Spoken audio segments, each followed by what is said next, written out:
Buenos días, amigos. Ya saben que soy el comisario Ernesto Santamaría Andrade, vivo en Valencia, España, y vamos a comenzar con el primer PowerPoint relacionado con el curso que tenemos programado sobre gerenciamiento de crisis, toma de rehenes y negociación con rehenes. Vamos a pasar a la primera diapositiva. Vamos a hablar del conflicto. Si hablamos del conflicto, podemos decir que es una situación que se genera entre personas, de corto o largo plazo, que si bien tiene que ver con el trabajo y la coexistencia, tiene que ver también la frustración de cada uno, las necesidades. Cuando alguno tiene necesidades insatisfechas, eso da lugar a la creación de un conflicto. Esas personas experimentan enojo, se pelean. Por ejemplo, uno de los conflictos son las peleas matrimoniales. Entonces, se culpan de los problemas que están ocurriendo entre las dos o más personas y se acusan recíprocamente. Realizan conductas que dañan físicamente y psíquicamente a cualquiera de las dos partes, ¿no? Y se convierte en un lugar de trabajo muy incómodo, y no pueden convivir de esa manera. Cuando hablamos de las causas de los conflictos, estos tienen muchas raíces, no podemos hablar de todas, son complejas. Puede existir hostilidad entre las personas que van a un conflicto, que se llevan a un conflicto. Existen diferentes causas de hostilidad, pero podemos decir que estos conflictos se originan por situaciones y necesidades básicas que no han podido ser satisfechas por alguna de las partes. Cuando tienen recursos limitados y hay conflictos de valores. Todo ello resulta en un amplio sufrimiento a nivel personal y social.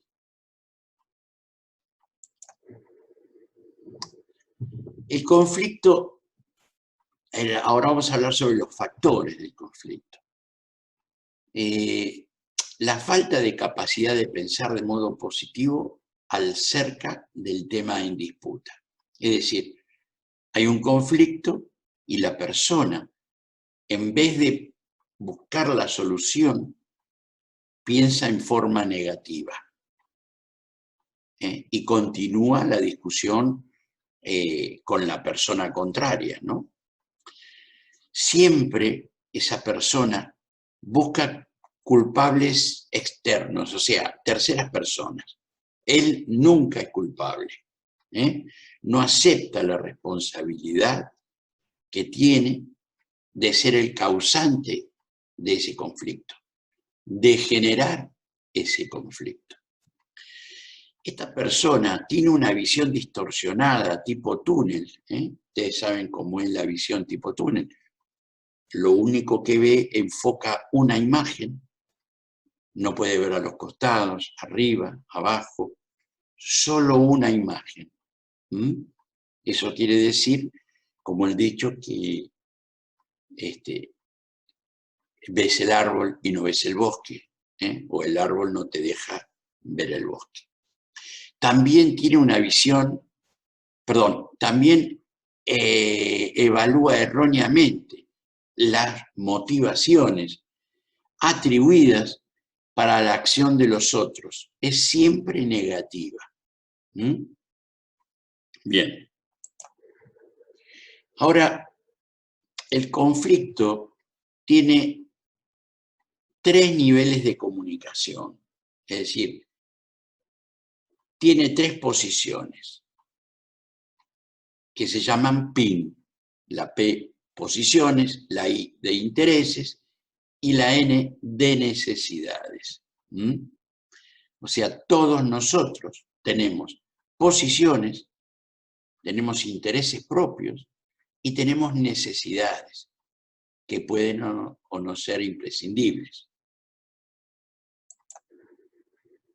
Si nos ubicamos en los niveles de comunicación, podemos decir que las posiciones es lo que uno afirma y exige.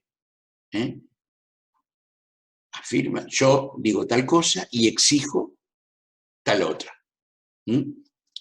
Los intereses es lo que deseamos. Eso pasa, por ejemplo, cuando hay un conflicto de trabajo. Un trabajador desea una posición, desea un ascenso, aspira a llegar a más. Y después la tercera que dijimos, del PIN, son las necesidades. Hay necesidades que no podemos prescindir. Son necesidades que sí o sí deben ser cubiertas. Entonces, estos son los 3 niveles de la comunicación. El PIN, las posiciones, los intereses y las necesidades. Las posiciones se muestran rígidas, adversariales, conflictivas, superficiales, antagónicas, exigentes y duras. Rígidas y duras tiene mucha similitud. Quiere decir que la persona no se mueve de sus dichos. Se mantiene en el no, no da posibilidades de solucionar el conflicto. Adversariales significa que somos adversarios, lo que piensa determinada persona es contrario a la que pienso yo.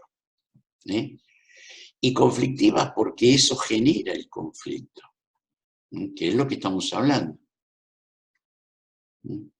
Esa persona, con su posición, lo que hace es crear un conflicto y no permite que se solucione. Antagónicas, no tienen nada que ver la posición de esta persona con mi posición, son antagónicas. Exigentes, no llegamos a ningún acuerdo, los dos exigimos que se cumplan. Y ya hablamos de lo que eran las duras. Dijimos que era un PIN, posiciones, intereses y necesidades. Los intereses pueden ser comunes, pueden ser diferentes. Comunes tenemos los mismos intereses, diferentes. Una persona tiene un interés y la otra tiene otro. Igual que opuestos. Opuestos es lo que yo quiero es completamente contrario o opuesto a lo que quiere la otra persona. Encubierto, ¿eso qué quiere decir? Que no mostramos la verdadera intención, lo que aspiramos, no buscamos cuáles son nuestros intereses.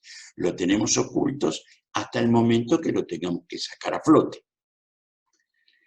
Profundos, polifacéticos, tiene muchas caras. Son intereses de muchas caras. Y valiosos porque para nosotros son intereses valiosos porque no podemos renunciar a esos. Los necesitamos sí o sí y tiene un valor para nosotros. Es un interés muy valioso. Y las necesidades. Si hablamos de necesidades básicas, hablamos de las mínimas necesidades. A esas no podemos renunciar. Irrenunciables.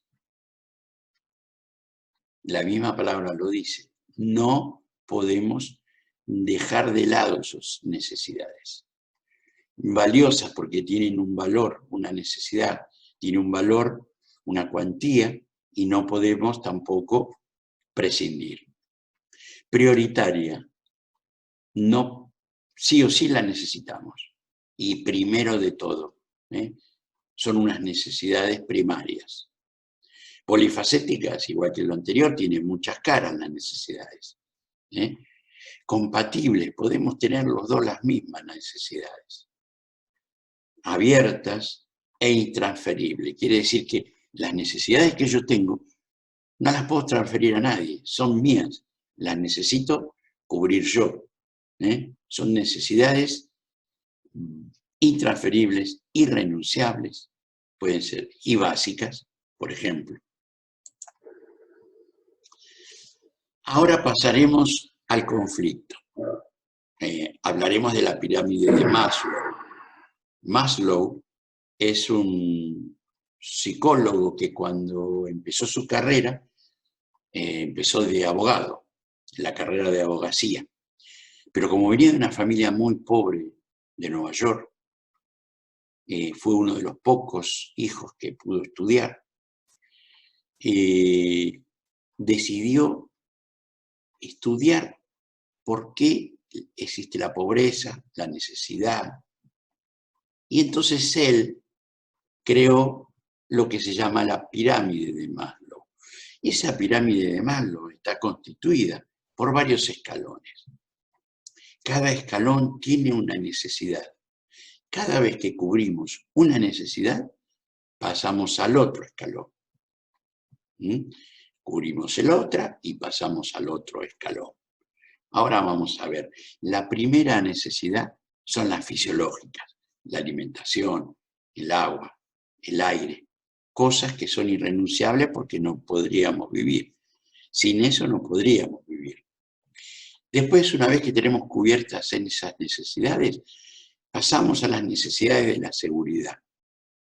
Tenemos que sentirnos protegidos. Ahora vamos a hablar más extenso. Después la aceptación social. Después a la autoestima, a la autovalía, el éxito, el prestigio. Y por último, la primera de todas, la más alta, es la autorrealización.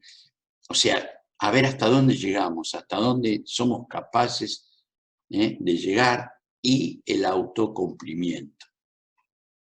Entonces, las necesidades fisiológicas constituyen la primera prioridad, como estuvimos diciendo, de una persona.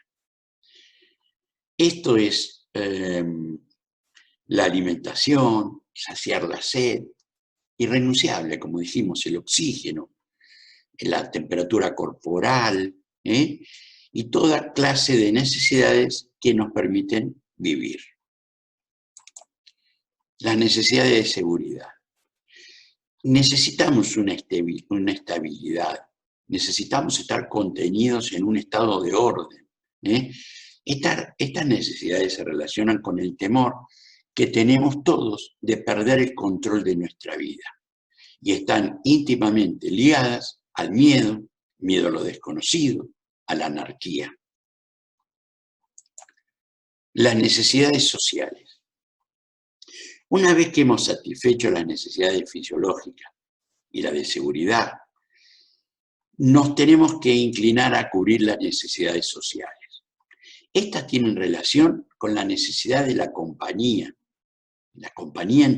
entre seres humanos, la parte afectiva, la participación social. Necesitamos comunicarnos con otras personas. Tenemos que establecer amistad, contacto, manifestar, recibir afecto. Necesitamos vivir en comunidad, pertenecer a un grupo, y debemos sentirnos aceptados en ese grupo. Después tenemos la necesidad de reconocimiento, que son conocidas como las necesidades del ego, de la autoestima. Este grupo radica en la necesidad de toda persona de sentirse apreciado, tener prestigio y destacar dentro de su grupo social. De igual manera, se incluyen la autovaloración y el respeto a sí mismo. Aquí vemos en una de las fotografías cómo el gato se ve reflejado en un espejo como un león. Después pasamos a la necesidad de la autosuperación. También se nombran como autorrealización o autoactualización. Se convierte en un ideal para cada individuo. El ser humano requiere trascender, dejar huella, dejar algo en la vida, realizar su propia obra, ser recordado y su talento llevarlo al extremo máximo. Ahora, si vamos a hablar de una crisis, primero tenemos que comenzar con su definición. ¿Qué es una crisis? Es un suceso o situación crucial que requiere una respuesta especializada de la policía responsable de hacer cumplir la ley, con el fin de asegurar una resolución aceptable. Esa es una definición del FBI. Otra definición es cualquier situación, suceso, serie de circunstancias, incidente o condición que tiene estas características que vamos a decir a continuación. Es suceso imprevisto. No podemos prever esto. Esta crisis no la podemos prever. Tiene el tiempo ajustado. Debemos responder en forma inmediata. No podemos decir vamos en otro momento o que esta crisis la solucionamos mañana. Y presenta una seria amenaza. En este caso presentaría una seria amenaza de muerte hacia las personas. Y desvía recursos significativos. ¿Qué quiere decir eso? Que cuando tenemos que resolver una crisis, tenemos que tener vehículos, personal policial, ambulancias, patrulleros, todo eso son recursos que se utilizan para solucionar la crisis. Esta crisis tiene características. Exige coordinación a nivel de la cadena de mando. Si cada uno hace lo que se le da la gana, nos encontramos con el problema de que podemos fracasar. No es rutinaria ni improvisada, ocurrió. Es considerada legalmente. Debemos actuar y solucionarla acorde a derecho. Es caótica, por supuesto que es caótica. Y tiene visión de túnel. Si nosotros miramos nada más en nuestra mente y nuestra vista enfocado a una parte de la crisis, lo que hacemos es tener visión de túnel. No vemos los laterales, ni arriba, ni abajo, y no comprendemos el panorama total. Y no se sabe cómo va a finalizar. Nunca se sabe cómo va a finalizar una crisis. Bueno, aquí ya con esto damos por terminado lo que es la primera parte de este curso. Espero que les haya gustado y pronto van a recibir la segunda parte. Les agradezco mucho que nos hayan acompañado. Pueden ver tranquilamente este video cuantas veces quieran. Se les va a dar un tiempo para verlo y si el tiempo les sobra pueden repetirlo. Tienen la facilidad de poder tomar apuntes, adelantándolo, volviendo para atrás, todo lo que quieran. Les agradezco que me acompañen y nos vemos en el otro PowerPoint y video. Gracias.